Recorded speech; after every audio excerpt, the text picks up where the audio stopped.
जलसे में जो खत लहराया गया वो सादा कागज था। इमरान खान जाली खत अवाम के सामने लाए। मरियम नवाज का मुतालबा कहती हैं कौमी सलामती फोरम को सियासी मकसद के लिए इस्तेमाल किया गया। मुरासले की ड्राफ्टिंग दफ्तर खारजा में हुई। मरियम ने पाकिस्तानी सफीर को मीडिया के सामने लाने का मुतालबा कर दिया। खातून अव्वल की करीबी सहेली फराह खान पर भी इल्जामात। कहा पंजाब में बुजदार नहीं, फराह वजीर आला थी। बनीगाला की फ्रंट वुमन को मुल्क से फरार करा दिया गया। कठपुतली विफाक के बाद पंजाब से भागने की कोशिश कर रहा है, इसको हुकूमत खत्म हो गई है। कप्तान में मुकाबले की हिम्मत नहीं थी। बिलावल भुट्टो कहते हैं पीपल्स पार्टी ने आइन तोड़ने वाले किसी भी शख्स को माफी नहीं दी। इमरान खान की वजह से मुल्क के तमाम इदारे मुतनाज़े हो चुके हैं।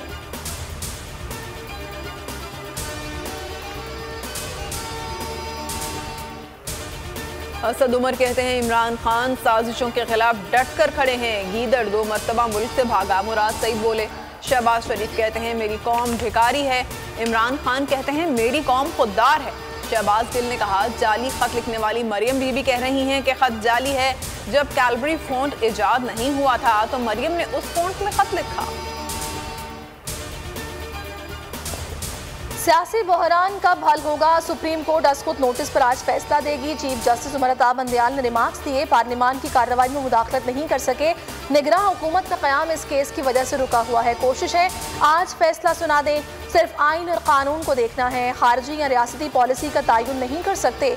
जस्टिस जमाल खान मंदोखेल ने कहा कि हुकूमत अपोजिशन लड़ रही है, मामला हमारे गले डाला जा रहा है। जस्टिस एजाजुल हसन ने कहा कि पंजाब के हवाले से कोई हुक्म नहीं देंगे। तख्ते लाहौर की जंग, सियासी पारा हाई। वजीर आजम इमरान खान की लाहौर आमद। नामजद वजीर आला परवेज इलाही और मोनिस इलाही से मुलाकात। ज़राए के मुताबिक परवेज इलाही ने बताया हमारे 30 के करीब मेंबर्स मुनहरिफ हो चुके हैं, उनके बगैर इलेक्शन जीतना मुश्किल होगा। इमरान खान ने कहा सुप्रीम कोर्ट फैसले के तनाजुर में फैसला करेंगे। डिप्टी स्पीकर ने आज होने वाला इजलास 16 अप्रैल तक मुलतवी कर दिया। PTI के कारकुनों की अपोजिशन होटल में घुसने की कोशिश पुलिस ने नाकाम बना दी।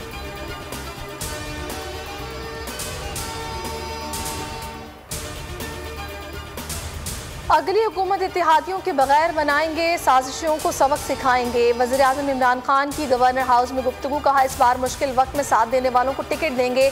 साजिशी लोग सिर्फ इलेक्शन नहीं हारेंगे बल्कि इनकी सियासी कब्रें भी बनेंगी। गद्दारों और ज़मीन फरोशों का मुकाबला करेंगे। 3 स्टूडेंट्स की दौलत पाकिस्तान से बाहर पड़ी है।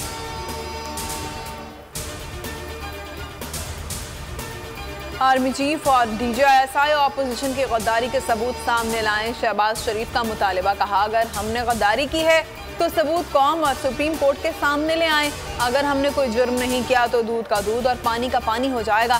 पाक फौज के तर्जुमान बाबर इफ्तिखार ने निजी टीवी पर बताया बैरूनी साजिश से मुतालिक हमारा मौक़िफ़ कौमी सलामती इजलास के एलामिये में वाज़ेह है। हर मामले में फौज को लाना दुरुस्त नहीं, आप अपना ज्यादा नुकसान करेंगे। फवाद चौधरी का शहबाज शरीफ को जवाब। ट्विटर पर सवाल किया कि जब पार्लियामान की सिक्योरिटी कमेटी में आपको बुलाया गया तो आप क्यों नहीं आए? क्या आप पहले से जानते थे कि मेंबरान के सामने क्या दस्तावेज़ात आएंगी? आप सबूत देखने पर शर्मिंदगी महसूस कर रहे थे।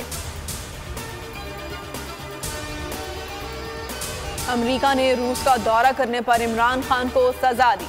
रूसी वजारत खारजा का कहना है कि मगरब में रूस का दौरा मनसूख करने के लिए इमरान खान पर दबाव डाला।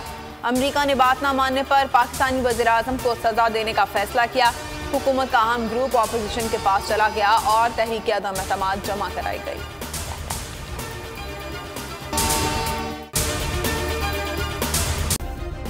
सब्सक्राइब करें और बेल दबाएं ताकि कोई खबर रह न जाए।